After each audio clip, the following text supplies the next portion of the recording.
How are you doing? Oh, the training camp is wonderful. This is probably the biggest, most intense training camp I've ever been in. I got some of the very, very best, the very highest, the very best elite trainers for strength conditioning and boxing. I just have a lot of good fighters that's helping me out, like Alexis Salazar, one of my best friends. He's very big, very strong, and just bringing it. He bringing the pain, and I have a lot of other fighters that's going to be coming in too. It's a lot of big things happening, and for this fight, I'm pushing myself to my full potential. That's awesome. That's great to hear. Now, as far as motivation, I mean, when's the last time we've seen you in the ring, Blair? Has it been 2 years? Yeah, probably close to that. Last time you guys see me in the ring, I fought a ex champion and Maurice Hooker Right. that knocked me up into the ranks of top 7 in some of the sanctioning bodies. And then since then, I had to go through a whole big legal thing to get free from Golden Boy and all this other things like that, which is now finally resolved, and all those things is good. But it also put me in a position where, as though, like, all of that momentum of the Blair to Flair train has started to slow down again. So I hopped on the big bandwagon with Don King, and we're making the big fight happen. That the one that everybody wanted to see, which is the Adrien Broner Blair to Flair. We're making it happen. Now, what can you speak upon the fight deal? Like, how many fights you got with Don? I can't really speak on the fight deal right now, is because, like, that's still, we're still going through back and forth, and like some of the negotiations. I want to renegotiate and things like that, and get things better into a better situation. But I like, if honestly, Don King is one of the best promoters in the world that ever do it. There's still a lot left for Don King and Don King Promotions.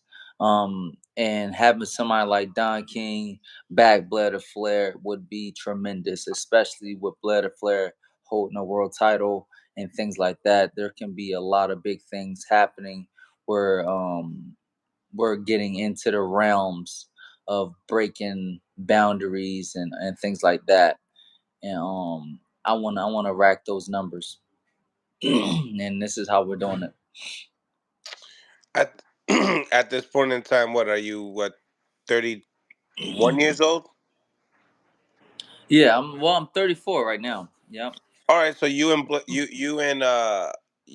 Broner are the same age. Yeah. So this is a perfect fight. Do you feel like this is a perfect fight for both of you guys? Yeah. Yeah, I think that's the perfect fight for both of us. Boxing is different though right now. Boxing is not what it used to be. And it's crazy because, like, people used to stress age, and age ain't a damn thing right now. People actually the older fighters have like a is getting all the wins. They're like, the older fighters are the ones that's the most dangerous. You know what I mean? They're more calculative. They still have a lot of ability, and they're more mature athletes. There's just, like, look, I feel like people might be forgetting how old, like, Erickson Lubin is. No, it wasn't Erickson Lubin. It was Erickson. It was Lundy Laura, whatever. Oh, And they, his last fight that he just. yeah, he plastered somebody on the canvas so bad it was ridiculous. And, like, The and that was bar. supposed to be a good fight. It was supposed to be a good fight. You know what I mean? And, like, this dude is 40 years old. A happy place comes in many colors, like one that gives you the space to chill. Whatever your Older fighters are just taking over the sport of boxing right now, and it doesn't help you none to be young at this point. You know, I mean, at this point, that's just where it is. I mean, Arthur Bittervieve is demolishing guys. Like guys, people nowadays, the human body nowadays can hold on to their youth for a whole lot longer. And when you have people that can hold on to their youth a whole lot longer and still like grow in maturity, it's a dangerous weapon, you know. So that's why like Floyd and Pacquiao, they fought continuously well past their 30s, and it's like, and things is just only getting more crazier. So like that's my whole bit with that. So do I see Broner as like a very very tough competitor no matter what the states are? Yeah. Broner is not dusty. He's not old. He's not like ran down. Like his what he does on outside the gym, um outside the boxing world may affect him, but then also may not affect him. I mean, we still have like people like Hector Camacho back in the day that was high on cocaine and still destroyed everybody like 99% of his career. Like, so it's just one of those things where as though I have to expect Adrien Broner to be at the very, very best when he walks into that ring. And that's what I expect. And that's what I'm very, very harshly training for. Who do you feel like has the all right? So who do you think is gonna be the favorite in this fight? And have you checked if I would probably wager that Adrien Broner would probably be the favorite in the fight. due to the Like, resume and experience? resume, experience, and like really there's not that much time that went by. Who's been in the ring? Recent him. Um, Right, who's got more experience? Him.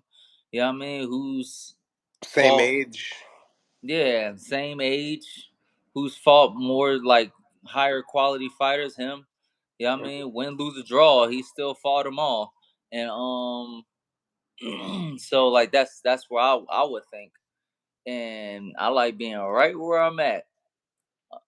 But do you feel like it's more of a an advantage on paper than anything else? I mean, like you kind of been out the ring for a little bit, and you're not one of those ones that blow up. You kind of stay in shape most of the times. Kind of live like a boxing lifestyle for the most part that I see. Um, you just been fortunate in your career to not have a hiatus. But do you feel like that's like the mental edge that you think that you have as far as being more of a fresher fighter than Broner? No, the only real mental like advantage I have is the fact that like I will not stop. I will not stop. This is going to happen. It's going to happen. And like I've always had that mindset, and no matter how hard or how messed up things are, or like what how many times people wants to stop me, or look, it's gotten to a point where even promoters want to stop me. People want to stop me. Promoters want to stop me. You can't time me out of my fucking age. You can't stop me from doing what I gotta do, from doing what is necessary. And that is the only real um like gain or edge that I have. I have the X I know factor, one. the it factor. I know one. I just came up with one. So you've been out of the ring for 2 years, but the best win that he's had has been, you know, 2017, right? I mean, yeah. I mean, I think Giovanni Santiago. Do you think that that's a better win than Maurice Hooker? I don't know. I I don't don't. know. All I think about is the fight, the fact that like we made it happen regardless, against all odds, against all naysayers, against promotions trying to shut me down and trying to stop me, trying to silence me. And we will be having the title. and there's nothing that anybody can stop. And that's the real power that I hold.